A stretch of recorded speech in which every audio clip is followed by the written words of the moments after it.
नमस्कार, सत्यार्थ न्यूज में आपका स्वागत है। गंजबासौदा नगर में 4 दिवसीय कार्यक्रम परशुराम जयंती बड़े ही धूमधाम से मनाई जाएगी, जिसमें आज ब्राह्मण बालकों का यज्ञोपवीत संस्कार कराया गया, जिसमें करीबन 20 से 25 ब्राह्मण बालकों को यज्ञोपवीत में भाग लिया।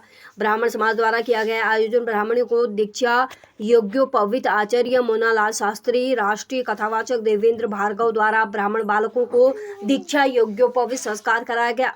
कार्यक्रम में उपस्थित रहे ब्राह्मण समाज के अध्यक्ष सहित शहर के ब्राह्मण समाज के लोग उपस्थित रहे। गंजबासौदा से जिला ब्यूरो संजीव शर्मा की रिपोर्ट। बस नहीं है ऐसा। पुष्प ले लें, फूल ले लें, ये पहनने वाला है ना, फूल ले लें।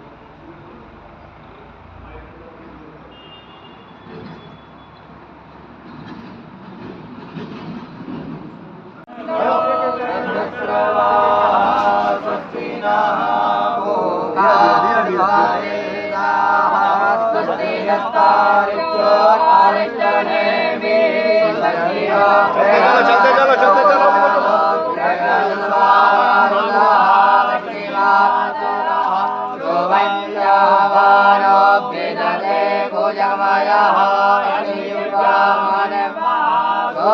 चलो